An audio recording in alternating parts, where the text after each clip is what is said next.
எல்லாருக்கும் வணக்கம். நான் உங்கள் ரோபோசங்கர் பேசுகிறேன். இந்தியாவோட எல்லாருடைய மனசையுமே அப்படி உருக்குலைய வச்சிருச்சு. இது ரொம்ப கஷ்டமாக இருக்குது பார்க்கும்போது, கேட்கும்போது. இராணுவ வீரர்கள் அப்படின்னா நான் எப்பயுமே சொல்கிறது நம்மளுடைய எல்லைச்சாமி, நம்மை காக்கின்ற எல்லைச்சாமி அவங்க தான். நம்ம இங்கே இந்த நிமிஷம் இந்த வாழ்க்கையை சந்தோஷமாக இருக்கோம்னா அதுக்கு காரணம் அவங்க தான். அப்பேற்பட்ட எல்லைச்சாமிகள் எல்லாருமே இப்படி ஒரு தாக்குதலில் இறந்துருக்காங்க அப்படின்றப்ப ரொம்ப கஷ்டமாக இருக்குது. ரொம்ப பெருமையாக இருக்குது, அதே சமயம் கஷ்டமாக இருக்குது. பட் இனிமேலும் தமிழக இராணுவ வீரர்கள் எந்த இடத்துலையும் அந்த மாதிரியான ஒரு அசம்பாவிதம் நடக்கவே கூட. தமிழகம் மட்டுமல்ல, இந்தியாவில் எந்த இராணுவ வீரனும் இனி அந்த மாதிரி ஒரு அசம்பாவிதமே நடக்கவே கூடாது. அதுக்கு நாங்கள் கடவுளை பிரார்த்திச்சுக்கிறோம். அது ஹிந்துவாக இருக்கட்டும், முஸ்லீமாக இருக்கட்டும், கிறிஸ்டினாக இருக்கட்டும், எல்லாருமே ஒன்று சேர்ந்து பிரார்த்திக்கிறோம்.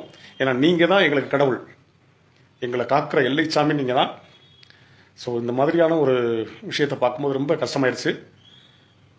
எனக்கு தெரிஞ்சு என்னால் முடிந்த, நான் ஒரு சாதாரண கலைஞன் தான், என்னால் முடிஞ்ச ஒரு தொகை நம் தமிழக வீரர்களை இழந்து வாடும் அந்த குடும்பத்திற்கு தலா 1 லட்ச ரூபாய் நான் கொடுக்கணும்னு ஆசைப்பட்றேன். இது மாதிரி எல்லாருமே கொடுத்தீங்கன்னா அவங்களால முடிஞ்சதை, அவங்க சந்தோஷமாக இருந்தால் நம்ம லைஃப்லாம் சந்தோஷமாக இருக்கும்.